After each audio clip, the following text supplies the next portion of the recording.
Nellore municipal corporation పరిధిలో 54 డివిజన్లను 72 డివిజన్లు చేసేందుకు డీలిమిటేషన్ ప్రక్రియ కొనసాగుతుంది. అయితే అస్తవ్యస్తంగా డివిజన్ల మార్పులు చేస్తున్నారని ప్రతిపక్షాల తీవ్ర స్థాయిలో మండిపడుతున్నాయి.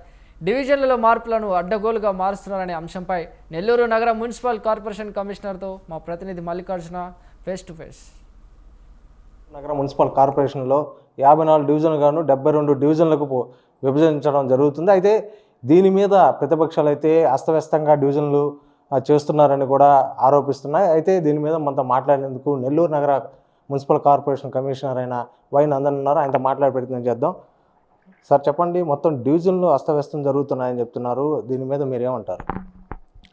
ఆంధ్రప్రదేశ్ ప్రభుత్వం పురపాలక శాఖ వారు నెల్లూరు కార్పొరేషన్తో పాటు రాష్ట్రంలోని మిగిలిన కార్పొరేషన్లో ఉన్నటువంటి డివిజన్ల సంఖ్యను పెంచుతూ ఏప్రిల్ 1న ఒక సర్క్యులర్ జారీ చేసి ఉన్నారు. ఆ సర్క్యులర్ ప్రకారం నెల్లూరు మున్సిపల్ కార్పొరేషన్లో ప్రస్తుతం ఉన్నటువంటి 54 డివిజన్లను 72 డివిజన్లకి పెంచాల్సిందిగా ప్రతిపాదించారు. అయితే దానికి సంబంధించి AP municipal corporation delimitation of wards rules 1996, అదేవిధంగా GOMS number 60 of 2020, GOMS number 65 of 2026 ఈ జీవోస్ని రూల్స్ని బేస్ చేసుకొని టౌన్ ప్లానింగ్ అధికారులు ఈ డీలిమిటేషన్ ప్రక్రియని పూర్తి చేసిన తర్వాత 17 మేన దాన్ని డ్రాఫ్ట్ పబ్లిష్ చేయడం జరిగింది.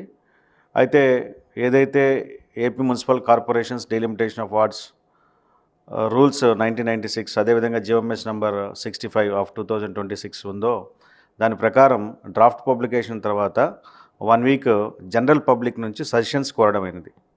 Suggestions from the general public. ఆ విధంగా జనరల్ పబ్లిక్ రిప్రజెంటేటివ్స్ వారందరూ కూడా ఇప్పటివరకు సజెషన్స్ ఇచ్చారు. ఆ సజెషన్స్ అన్నింటినీ పరిశీలించి రూల్స్ ప్రకారం AP municipal corporations delimitation of wards 1996 rules ప్రకారం, అదేవిధంగా జిఓఎంఎస్ నంబర్ 65 ఆఫ్ MAUD 2026 ప్రకారం రూల్స్ ప్రకారం మాత్రమే ముఖ్యంగా జనాభా ప్రాతిపదికన ఈ డీలిమిటేషన్ ఆఫ్ వార్డ్స్ చేయడం జరుగుతుంది. ఈ సజెషన్స్ అన్ని పరిశీలించిన తర్వాత మేము 8th జూన్న ఫైనల్ పబ్లికేషన్ చేసి ఆ ఫైనల్ పబ్లికేషన్ని CDMA అంటే మనకి జిఓఎంఎస్ నంబర్ 60 ప్రకారం commissioner and director of municipal administration is the competent authority for the delimitation of wards in municipal corporations. So CDMA గారికి పంపడం జరుగుతుంది. CDMA గారు కూడా ఒక 15 days పాటు మున్సిపల్ కార్పొరేషన్స్ నుంచి వ్యూస్ అన్ని తీసుకొని వారు 23rd జూన్న మరి CDMA గారు కూడా పబ్లిష్ చేస్తారు ఫామ్ 3లో. CDMA గారు పబ్లిష్ చేసిన తర్వాత కమిషనర్ 26th జూన్న నోటిఫై చేస్తారు. ఇది ఇచ్చినటువంటి షెడ్యూలు, విధి విధానాలు. అయితే ఇక్కడ డీలిమిటేషన్ ఆఫ్ వార్డ్స్ అనేది మొదటగా దానికి ప్రాతిపదిక జనాభా 2011 జనాభా లెక్కల ప్రకారం జరుగుతుంది. తర్వాత ఈ డీలిమిటేషన్ వార్డ్స్ సంబంధించి నిర్దిష్టమైనటువంటి నియమ నిబంధనలు ఉన్నాయి. 1996లోనే AP municipal corporations delimitation of wards సంబంధించిన 1996 రూల్స్ ఉన్నాయి. అదేవిధంగా దాన్ని అమెండ్ చేస్తూ వచ్చినటువంటి జిఓఎంఎస్ నంబర్ 65 ఆఫ్ 2026 ఉంది. సో అధికారులు ఖచ్చితంగా ఈ ప్రభుత్వ ఉత్తర్వులని అప్పటికి ఉన్నటువంటి నియమ నిబంధనలు పాటించి మాత్రమే చేస్తారు తప్ప అడ్డగోలుగా లేదా ఒకరికి అనుకూలంగా ఇంకొకరికి అననుకూలంగా చేసేటువంటి పరిస్థితి ఉండదు.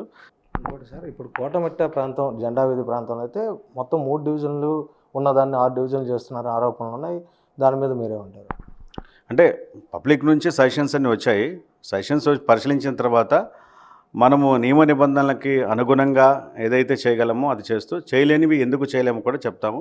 సో ఏది చేసినా జనాభా ప్రాతిపదికన 54 వార్డులని 72 వార్డులుగా విభజించాలి కాబట్టి ఖచ్చితంగా గతంలో ఉన్నటువంటి వార్డు పరిధి కంటే ఇప్పుడు కొత్తగా రాబోయే వార్డు పరిధి తగ్గుతుంది.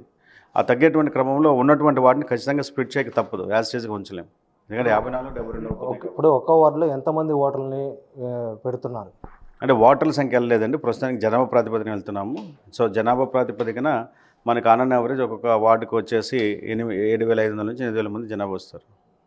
అయితే ఇది మొత్తం ప్రతిపక్షాలకి ఆరోపణలు కూడా అవాస్తవం. దాన్ని ఎటువంటి అధికారులము మేము పారదర్శకంగానే ఉంటుంది, ఏదన్నా ఉంటే వాళ్ళ దగ్గర నుంచి ఏమన్నా సలహాలు వచ్చినా కూడా అవన్నీ స్వీకరిస్తాము, అది ఉన్నతాధికారులకు పంపిస్తాము. దాని ప్రకారమే June 8న ఫైనల్ వస్తుంది, ఆ ఫైనల్లో తెలుస్తుంది. కానీ 72 వార్డులకి సంబంధించి అయితే 72 వార్డులు మాత్రమే ఉంటాయి నెల్లూరు కార్పొరేషన్ లిమిట్స్లో అని చెప్తున్నారు. ఇది ఇక్కడ తాజా పరిస్థితి. మల్లికార్జున్, స్వతంత్ర టీవీ, నెల్లూరు.